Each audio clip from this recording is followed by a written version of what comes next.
Hello, YouTubers, and welcome to Level-Headed News. This is your host, Brenda. I have 5 articles in this episode for you, and all 5 of the URLs are in the description of the video for your convenience. The first one is off of Fox News. Texas church bus crash. 12 killed, 3 injured in collision with a pickup truck. At least 12 people were killed and 3 others injured in a head-on crash Wednesday between a church bus and a pickup truck in southwest Texas, officials said. Sergeant Conrad Hain of the Texas Department of Public Safety confirmed the death toll to the Associated Press, adding that the collision happened around 12:30 p.m. local time on US 83 outside Garner State Park, located about 75 miles west of San Antonio. Hain said he does not know if the lone occupant of the pickup truck is among the dead or how many of the dead people aboard the church van.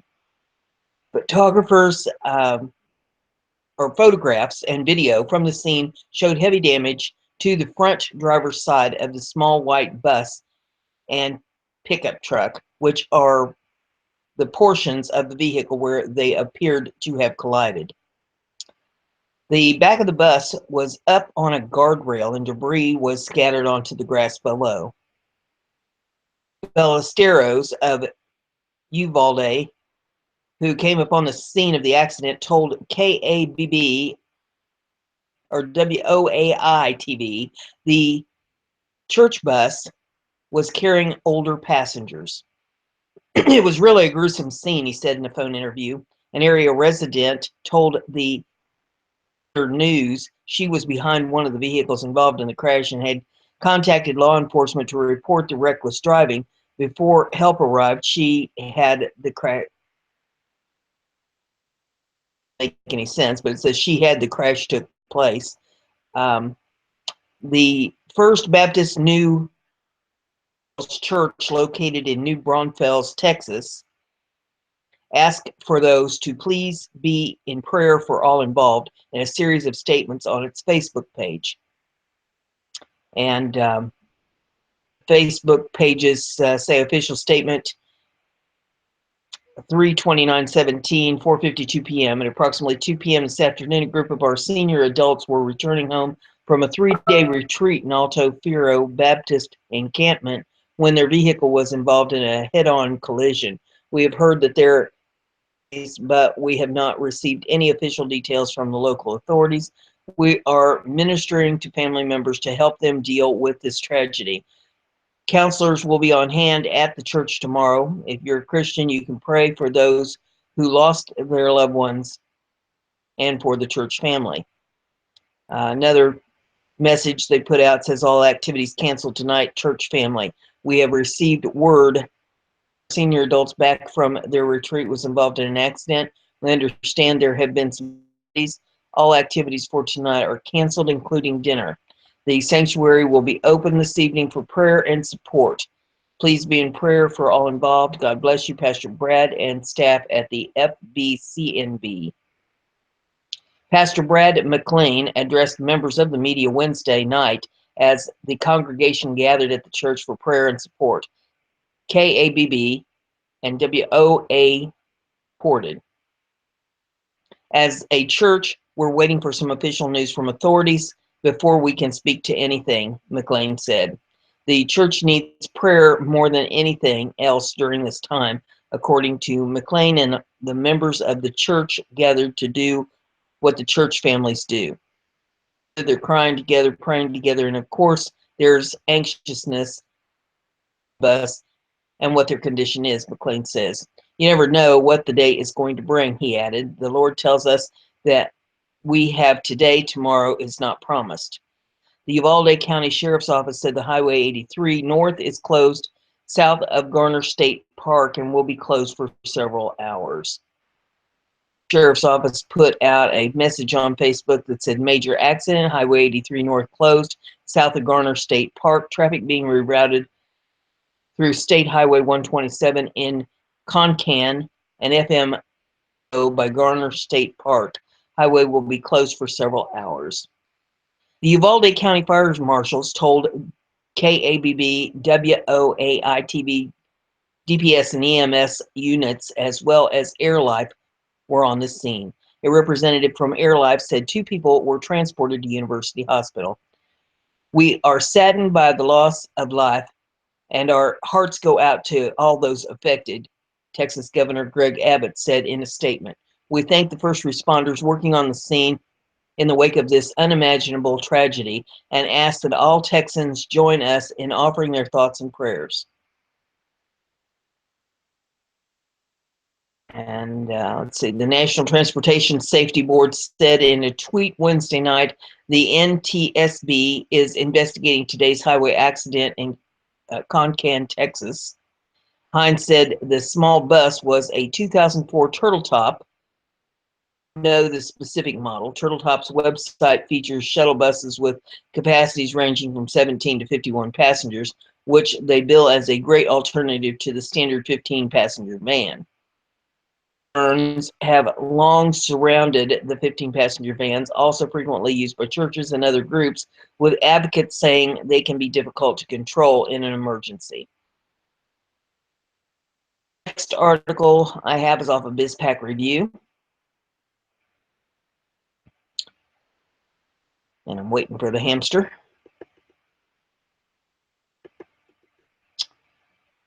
Poor little guy. Working him hard tonight.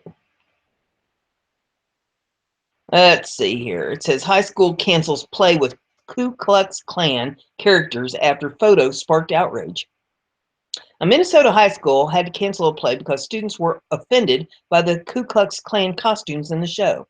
The backlash started when a member of the cast posted a picture to Snapchat from the play called The Foreigner that showed members in KKK robes and hoods with the caption, "I think you're going to want to come to the spring play," the Minneapolis Star-Tribune reported. The play is about 2 men from England who stay at a fishing lodge in rural Georgia. The Klan characters in the play serve as antagonists. But the fact that it is only a play and that the characters are intricate to the story didn't mean much to the people who saw KKK costumes and demanded the show be canceled. They got their way when the play scheduled for this weekend was canceled Monday. On Friday afternoon, NPHS student involved in the play posted a caption photo on social media of some fellow cast members in KKK costumes that are used in the final scene to depict an evil force in the play titled The Foreigner. An email from New Prague High School principal Lonnie Schiefert and assistant principal Tom Wickesha said. Administration was made aware of the posting and the insensitive nature of this post, it continued. The principal said he met with offended students in the school where only 12 black students are enrolled and decided it was best to cancel the play lest anyone's feelings be hurt because there are students and adults who are uncomfortable with that part of history. Social media post and conducted meetings with our theater director and concerned community members. We feel it is in the best interest of New Prague area schools to not present the show this weekend, Siebert said. The cancellation came despite the fact that the play portrays the KKK members as ignorant villains who are defeated in the end. Irrelevant to some because they want to be protected from parts of history that make them uncomfortable. It makes black people, the small amount of people of color at this school, it makes them feel excluded. Senior Morgan Dawson told NBC News. And there's some video in this if you want to pull that up to view that. The next one we have is off of BizPac Review, and it says, VA tried to pay $10 million parking spaces. And the 20-year official's excuse was, he's new here. Federal officials took 6 years to plan a new parking lot for a Department of Veteran Affairs hospital in West Virginia that would cost $10 million for only 25 parking spaces for a 600-spot shortage. Then, when outside auditors pulled the plug on the fiasco, the hospital's top official, who had previously served as the facility's chief of staff since 1999, claimed that it wasn't his fault because he was new on the job. Dr. Glenn R. Schneider Jr. didn't become director of the Lewis A. Johnson VA Medical Center until March of 2016. So he wasn't in charge then, was the takeaway of the local paper, the Exponent Telegram, after speaking with Snyder. I didn't run the show then, Snyder told them of the parking lot and 7 similarly long-running boondoggles. Snyder's bio says he has served as chief of staff at the medical center since September of 1999 and began serving as acting director in May of 2015 before it was made permanent last year. Snyder said people should have faith that the waste will stop because the hospital has new leaders, including a new chief of staff. In other words, in his prior job.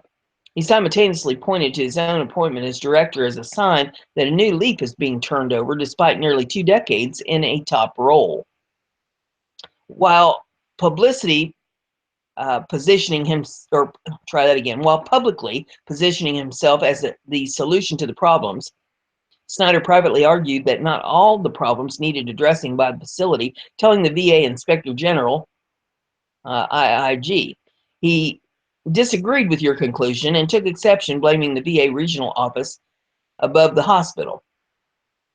He said he thought the auditors were inaccurate and misleading, and the $9.3 million was neither lost nor misspent because the project had been aborted thanks to auditors' intervention, thus raising the question of why he's touting himself as the best person to fix a problem he denies exists. The VAIG published a review of alleged mismanagement of construction projects at the VA Medical Center in Clarksburg, West Virginia last week, which found that managers did not effectively manage and oversee at least 8 construction projects, only 3 of which were completed, and all of which cost significantly more than planned. Most significant was a parking garage planned at a cost of approximately $9.7 million that was reduced from approximately 430 new spaces to approximately 25 new spaces before the project was canceled in March of 2016. First, the VA forgot to conduct surveys that are a basic part of any new project. Then it only examined bids from 2 companies, both of which cost more than expected. It agreed to go with one anyway, but took so long to get back to the company that it had already moved on and would only do it for a higher price. Then a competitor of the contractor challenged the VA's award of the contract. In December of 2015, the contracting officer stated the anticipated contract only provided funding for an estimated 25 new parking spaces for the same cost that they had previously expected to create 430. Management chief under Snyder's leadership said they should do it anyway. The IG's auditors advised that spending $9.7 million to increase parking capacity by only 25 spaces did not represent a prudent use of taxpayer funds. Construction of this parking garage, as planned, would cost approximately $388,000 per parking space.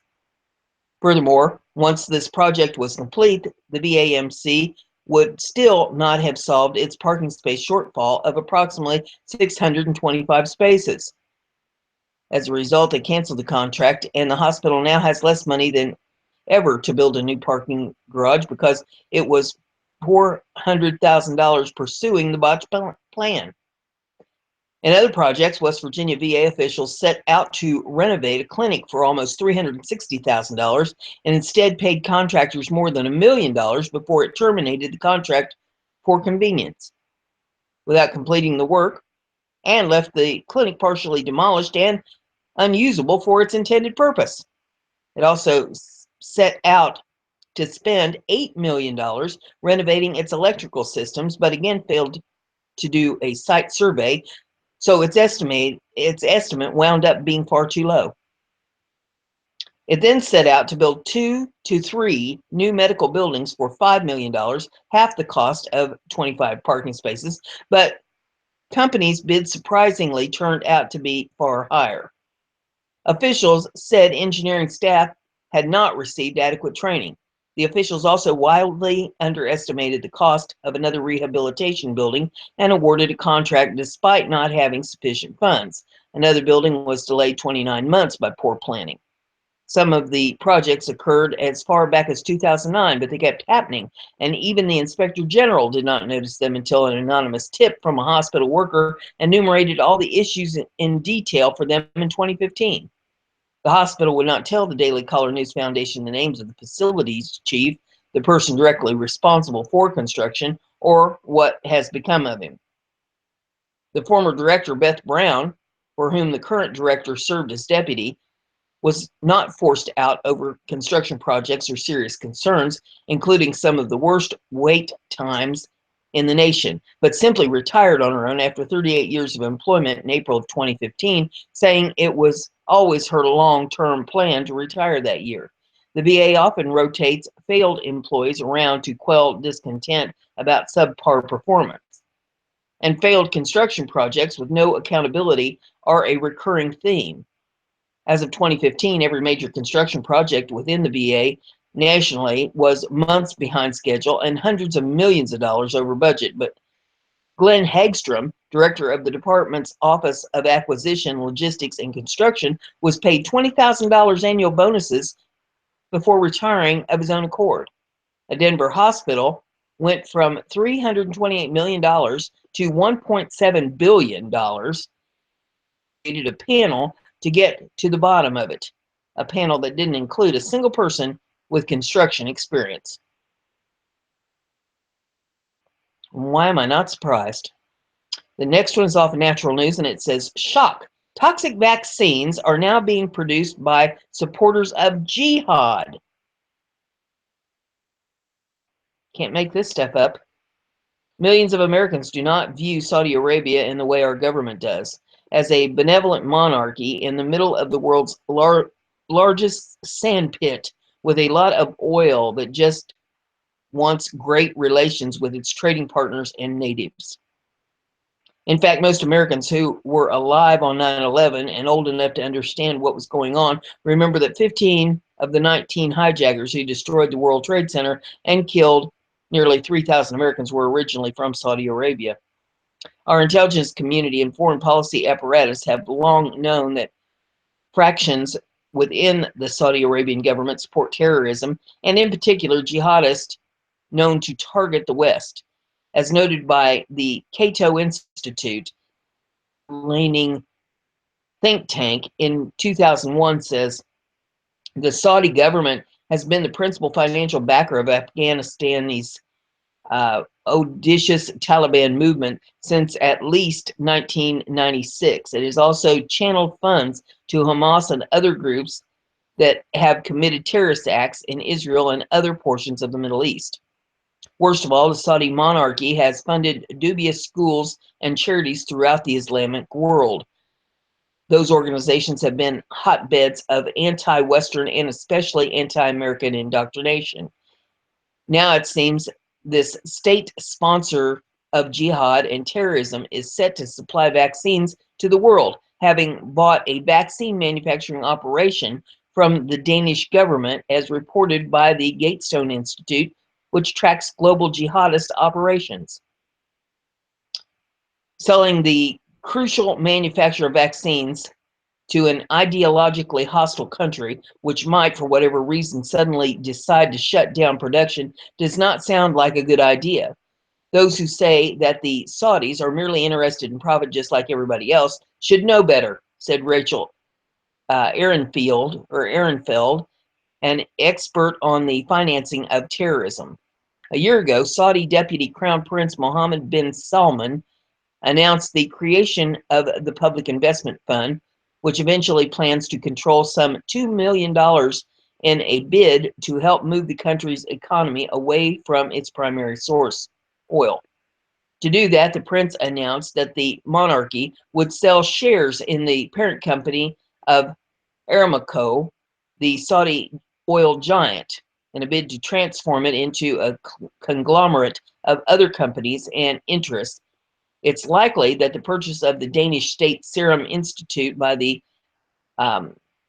Al-Jamaa Group is part of that portfolio diversification. The problem is the purchasing group has given donations to the Muslim Brotherhood, an Islamic extremist organization. Interestingly, the Gatestone Institute notes Saudis boycotted Danish goods in 2006 after the publication of cartoons depicting Muhammad. What changed is anyone's guess. But it does make you wonder how much trust Danish consumers should have in Saudi's manufactured vaccines. More about the purchaser. The Al Jamaa Group is a Saudi family dynasty, Gatestone notes, and is led by Sheikh Abdul Aziz Hamad Al Jamaa, the largest stockholder in Al Capita Bank in Bahrain, where he is also the chairman.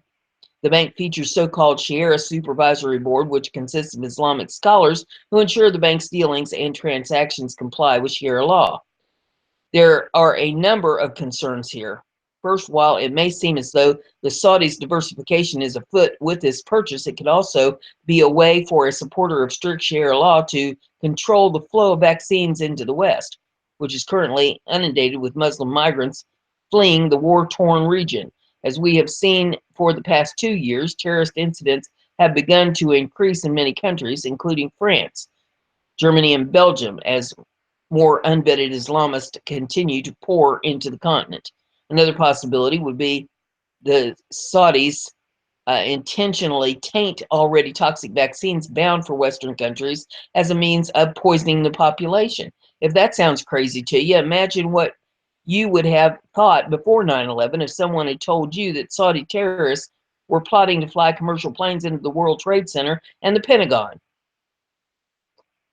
The next article that we have is also up in Natural News, and it says how to build a survival communication system for less than $50.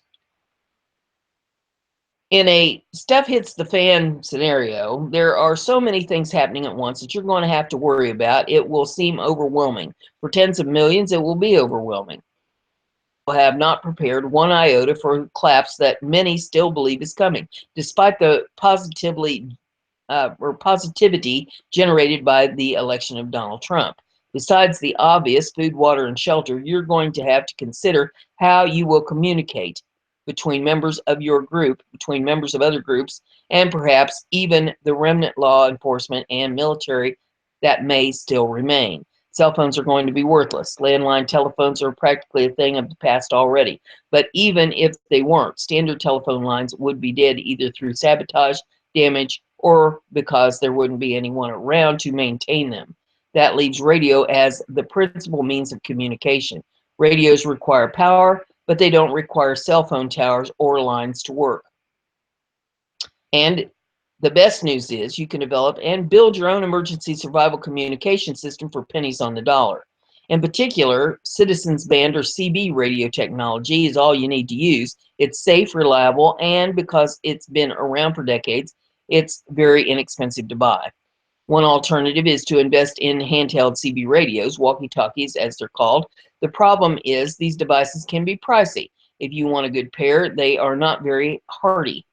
They also require batteries to operate, and frankly, most of these don't last long, requiring you to change out batteries very frequently. Not only is that impractical, but in a bug-out scenario, would you rather fill your pack with food, water, first aid supplies, and clothing, for instance, or take up space with batteries? No, the better alternative is to buy a small mobile CB unit. That is one originally designed to be installed in a vehicle or boat. These tend to have better range, are more robust, and can operate using a small, inexpensive, and lightweight solar panel, easily rechargeable. As noted by Security and Self-Reliance, purchasing this kind of setup can be very, very inexpensive.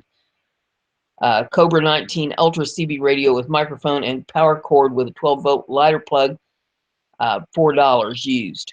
Harbor Freight 1.5 watt 12-volt solar battery maintainer with a 12-volt lighter plug, $10.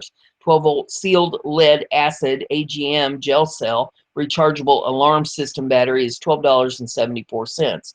12-volt clamp-on socket adapted with a spade connector is $6.99. A 12-volt plug adapted with spade connector plug was scavenged from an old heated coffee cup, which costs nothing. Two short bungee cords, about $1. custom-made CB dipole antenna around $10, 40 feet of cord to suspend and tie out the antenna, about $1, padded shoulder bag. This bag held some sort of medical device, was purchased at a thrift store for 80 cents. Small camera pouch with a belt loop, 10 cents at a garage sale. Obviously, prices and availability for certain items will vary, but that's why you're reading this now, to give yourself opportunity to find these items at the best possible price, then go to work on assembling and testing your system. The website noted that the primary time investment for putting the makeshift communications bag together is the battery and the antenna. The most important thing to consider here is making sure that you get a solar battery pack that is powerful enough to power your radio. So you'll have to look at the radio's power requirements, how many amps it draws, etc. Now you should know that the smaller solar panel array, less the amount of time you'll have to operate the radio on a single solar charge. Smaller arrays will only give you about 45 to 60 minutes of operating time. Some experts say an hour of talk time is probably a lot more than most people would need, but it's always better to have as much time as possible. Just make sure you follow the manufacturer's instructions. You can see how the kit was assembled at a link here in this article, which will be the last one in the list under this video. Pull up the article and then you can click that link and it'll show you how to assemble it. For more prepping and gear discoveries, visit gear.news. So there's some information for the preppers. That's all the information I have for you today. If you like what I'm doing here, give it a thumbs up. Share it on your social media so everybody gets to enjoy the news. Don't forget to subscribe if you haven't done that yet. There's a little bell beside that subscription button. If you click on that, little box pops up. You check the box. You'll get email alerts every time I put a show up. That way you'll stay informed. Have a great day.